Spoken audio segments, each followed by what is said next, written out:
Hello everyone and welcome.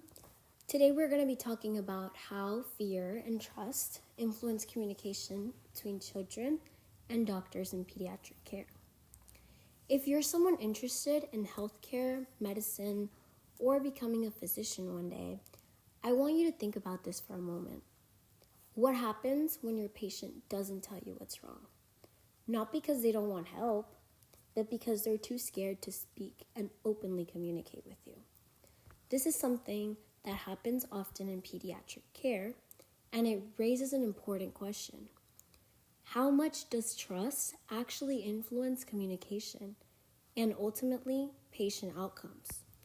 Today I'm going to explore how fear and trust shape the way children communicate with doctors, and why this is something every future healthcare provider should be thinking about. So the issue. I'm going to talk about the issue. One of the biggest challenges in pediatric care is that children often don't communicate openly during medical visits.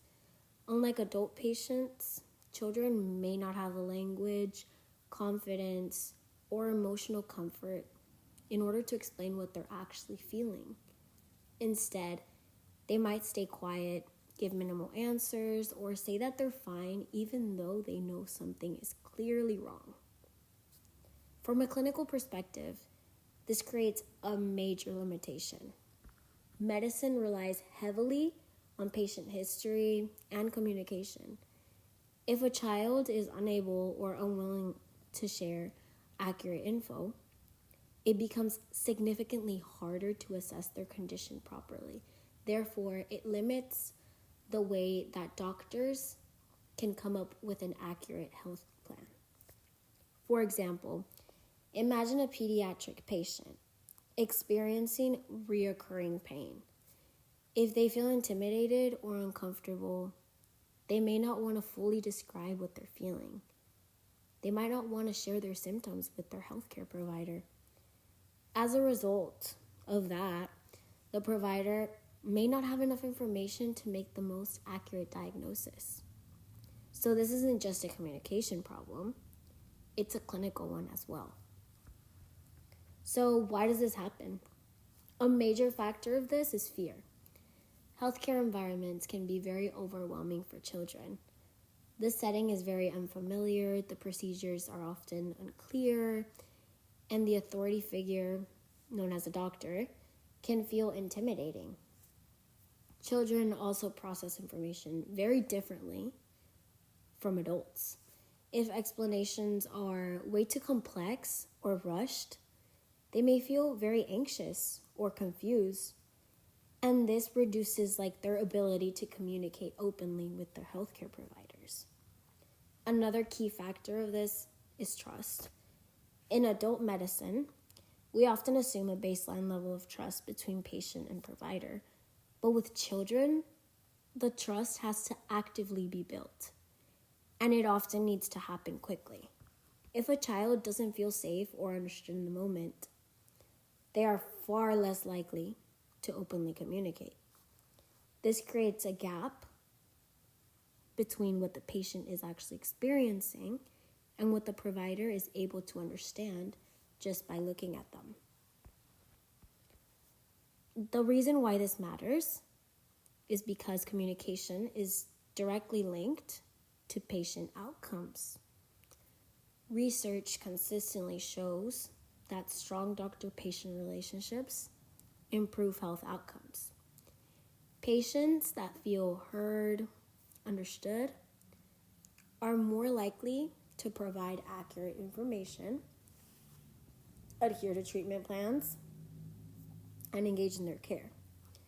In pediatrics, the relationship becomes even more critical. When children trust their provider, they're more likely to describe their symptoms more clearly, ask questions, cooperate during exams. But when the trust is missing, communication breaks down. And when communication breaks down, so does the quality of care. So while it may seem like a soft skill, communication is actually a core component of effective clinical practice.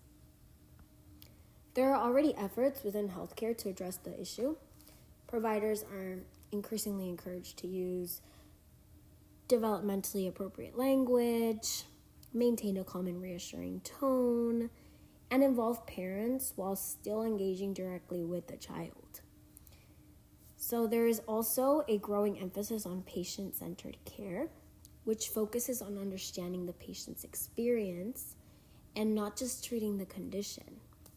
So some pediatric environments are designed to be more welcoming, using visual elements and layouts so that it can show the child to not feel anxious. So it reduces anxiety in a way.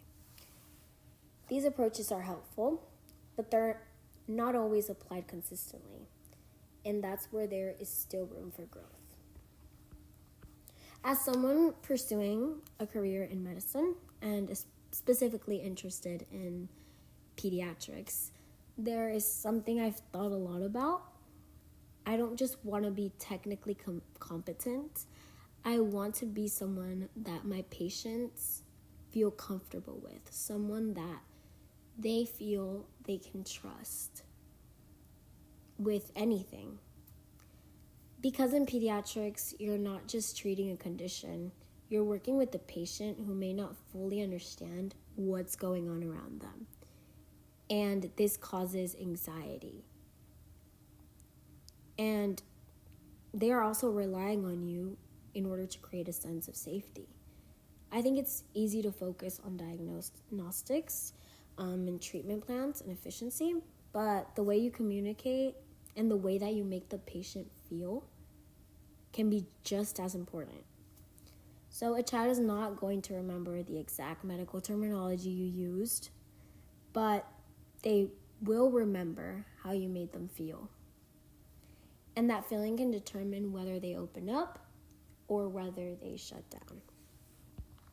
So a solution that I believe is essential is placing greater emphasis on communication training within medical education, especially for those entering pediatrics, because I believe children's brains are more neuroplastic than adults.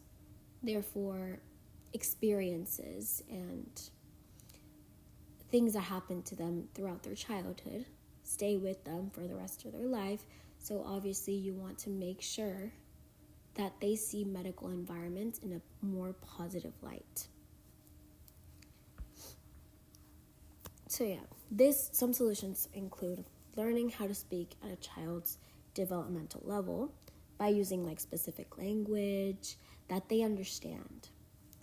Using open-ended questions to encourage them to express themselves, and obviously allowing time for responses instead of rushing your interactions with your patients, especially children. This applies for patients of all ages as well, but specifically for me, since I'm interested in going into pediatrics, that's why I am emphasizing on that. And also, building rapport before focusing solely on diagnosis. So for example, instead of asking, does it hurt? Which often leads to a yes or a no answer, providers could ask, can you show me where it hurts and tell me what it feels like?